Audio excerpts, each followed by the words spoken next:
వేడుకలు జరుపుకోవడం నన్ను ప్రత్యేకంగా ఆహ్వానించడం అనేది చాలా చాలా సంతోషంగా ఉంది. మీ అందరి మధ్యన ఇంకా మహిళా దినోత్సవ వేడుకలు జరుపుకోవడం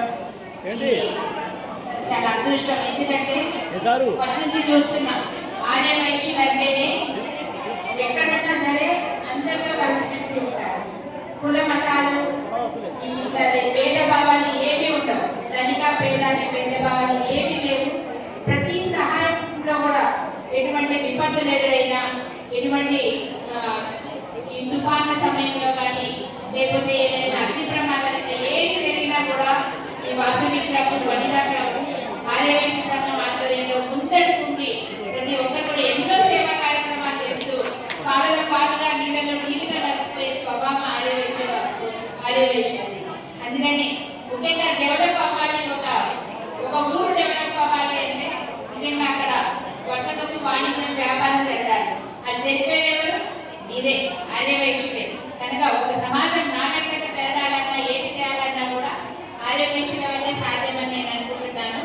మీరు కూడా మహిళలు కూడా ఎంతో యాక్టివ్గా చురుగ్గా ఉంటూ ప్రతి దాంట్లో కూడా, ప్రతి ఈవెంట్లో కూడా యాక్టివ్గా ఉంటూ కొత్త ఆలోచనలతోటి వినూత్నమైన వీటితోటి ముందడుగు వేస్తూ ఉంటారు. మిమ్మల్ని చూసి మిగతా అందరూ కూడా నేర్చుకుంటున్నాను. నేను కూడా ఆశ్చర్యపోతా ఉంటాను. ఏ ఈవెంట్కి వెళ్ళినా కూడా ఇంత కొత్త ఐడియాలు ఎట్లా వస్తాయి, ఇంత కొత్తగా ఎట్లా చేస్తూ ఉంటారు వీళ్ళు అని చాలా ఆశ్చర్యంగా, ఆనందంగా ఉంటుంది.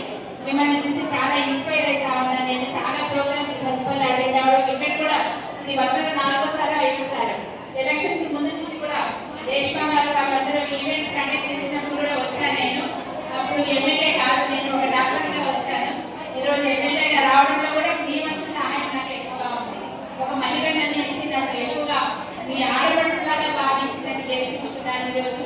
అందుకోసం నేను ఏ విధంగా ఎన్నికల ముందు వాగ్దానం చేశాను, అదే విధంగా నిత్యం ప్రజల్లోనే ఉండి ఇప్పుడు కూడా సేవ చేస్తూనే ఉన్నాను. ఎందుకంటే మహిళ అంటే ఒక భూమాతతో పోలుస్తారు, మంచి శక్తివంతురాలాగా పోలుస్తారు. పురాణ కాలం నుంచి చూస్తున్నాం మనం. ఆది పరాశక్తి, ఆమె లోకానికి మూలమని, ఆమె నుంచి త్రిమూర్తులు వచ్చారని ఇలా చెప్తారు. అలాగే మనకి మరి లక్ష్మి, పార్వతి, సరస్వతి, అలాగే నదులు కూడా గంగా, యమున, మరి సరస్వతి, ఇంకా ప్రతి ఒక్కటి కూడా నదులను కానీ దేవతలను కానీ ప్రతి ఒక్కరిని కూడా మహిళలని మరి ఎక్కువగా పూజించుకోవడం ఇవన్నీ జరుగుతూ ఉంది. సహనానికి ప్రతీక భూమాత. ఎందుకంటే ఆడవాళ్ళు అంత సహన గుణం అనేది, అంత క్షమా గుణము, దయాదయము, మాతృ ప్రేమ అనేది పుట్టుకతోనే వస్తుంది. వాళ్ళకి రక్తంలోనే కలిసి ఉంటుంది. కనుక వాళ్ళని ఎత్తించినా కూడా, ఏం చేసినా కూడా వాళ్ళని నిర్ణయించుకోలేము.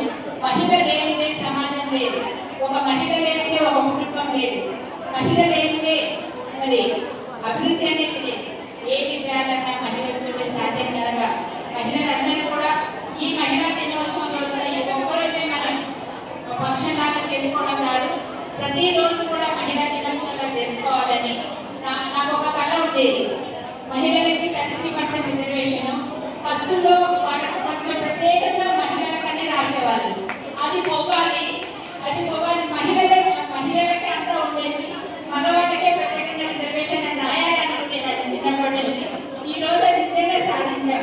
మన మహిళలు బస్ ఎక్కితే మగవాళ్ళకి సీట్లు లేవు, అవునా కదా? అలాగే ఈరోజు రాజకీయాల్లో చూడండి, 33% రిజర్వేషన్ కాదు, 50% దాటి